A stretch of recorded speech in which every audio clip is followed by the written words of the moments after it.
One evening, not so very long ago, Mr. and Mrs. Jones were ready to close their grocery shop. Look, Mother. I think our new kitten is beginning to feel at home already. Yes, he is a nice kitten. But don't you think he's too small to catch a mouse? We shall see, we shall see.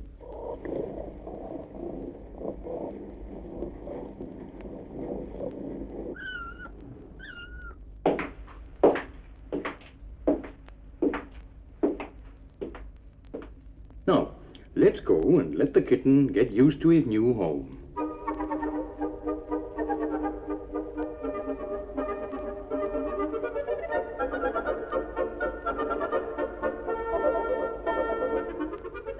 Mr. Jones turned out all the lights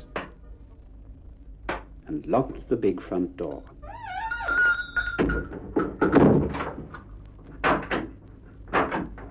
Except for the loud ticking of the old clock over the cash register,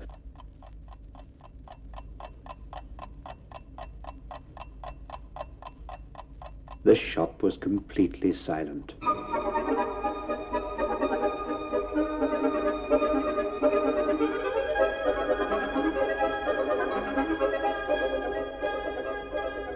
It was the first time the kitten had ever been left alone. He walked softly over to the window and looked out. He soon felt very lonely.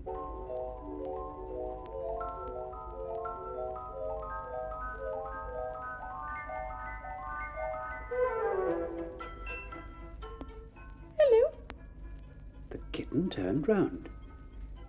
There, right next to him, stood a fat grey mouse.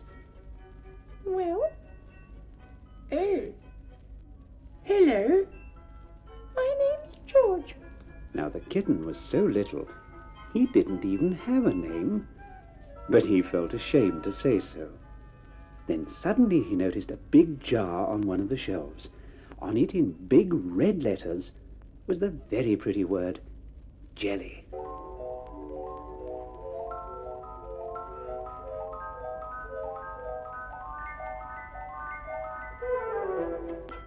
That'll make a nice name, he thought. My name is Jelly. Jelly? That's a funny name. Well, that's my name. Are you a mouse? Of course I'm a mouse. I'm a cat. And I'm supposed to catch mice. Catch mice? When do you think you'll start? Not for about a year yet. All right. Can you see all right in the dark? I can see just as well in the dark as I can when it's light. The kitten and the mouse started on a tour of the grocery shop.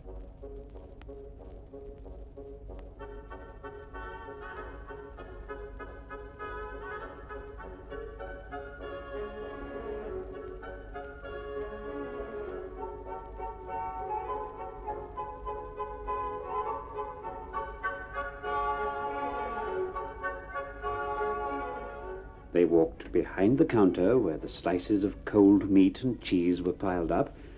Then they stopped in front of a pile of tinned food. Jerry stared at all the different pictures on the tins. Then George turned to Jerry and said that they shouldn't waste any more time looking at tins that they couldn't possibly get into even if they tried. And then he jumped up on the counter. Jelly crouched back onto his hind paws and jumped right next to him. Then George ran onto the scales. Uh-oh. I'm getting too fat. Oh, no, no, no. I think mice ought to be nice and fat.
both of them were rather hungry, and soon they got to talking about the food again, which surrounded them wherever they looked.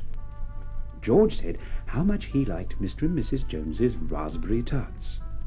Jelly asked him if raspberry tarts tasted anything like salmon. That's ridiculous.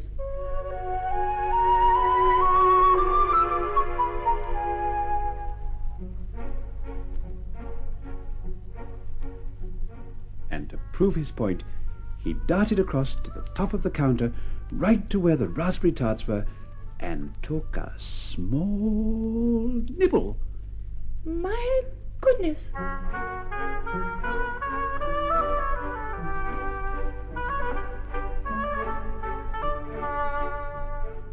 Then he took a bite. My goodness. And then he took 3 bites very quickly and got his mouth so full that when he said, "My goodness," again, he nearly choked.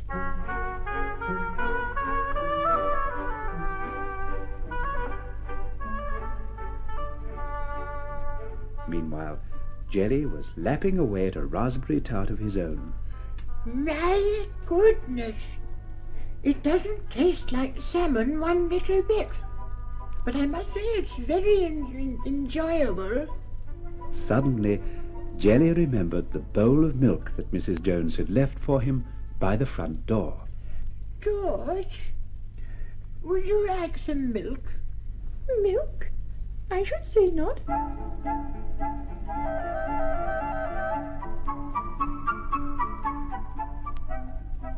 Don't you know milk is good for you, George? Don't you want to grow big and have a nice coat and strong teeth so that you can catch my... Jelly felt most embarrassed. He looked at George as if George was probably very afraid of him now, or ought to be. But there sat George on his hind legs with a big, broad smile on his face and a wink in his left eye. And off he scampered onto the shelves. Jelly followed him, and only just in time, because he found George sitting on the rim of an open package of very nice-looking food, which George was already stirring up with his paws. But on the package was a label, and it happened that Jelly could read simple words which weren't too long, and on the package were the 2 words...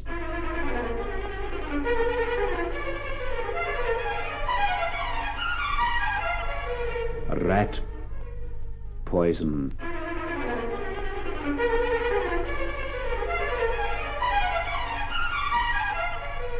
But before he had time to warn George, George had eaten a mouthful.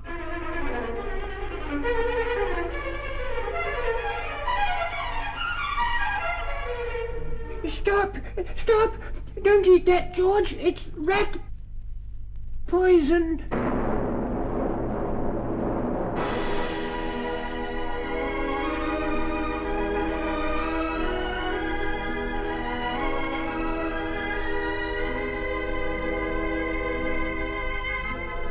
Jelly stretched out with his paws and lifted George off the rim of the package.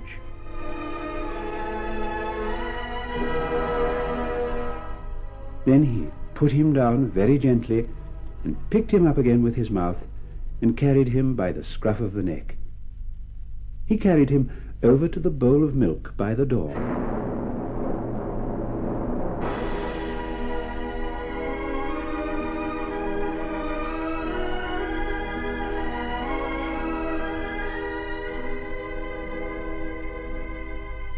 Quick! Quick! Drink that! It's milk!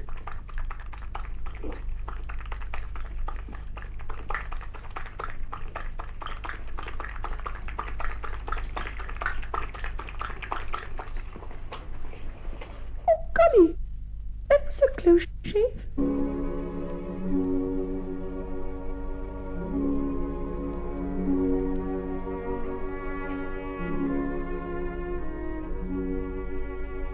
It was the milk that saved your life.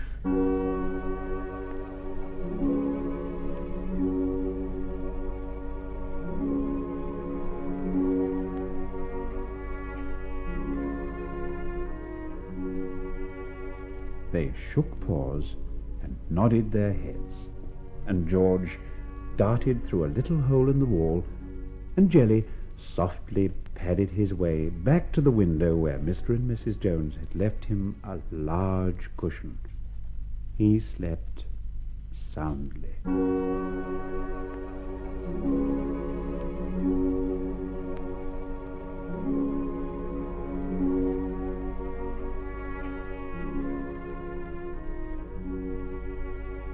Well, Father, what do you say? Look at our little kitten. He's good-looking, isn't he? And he certainly is very fast asleep.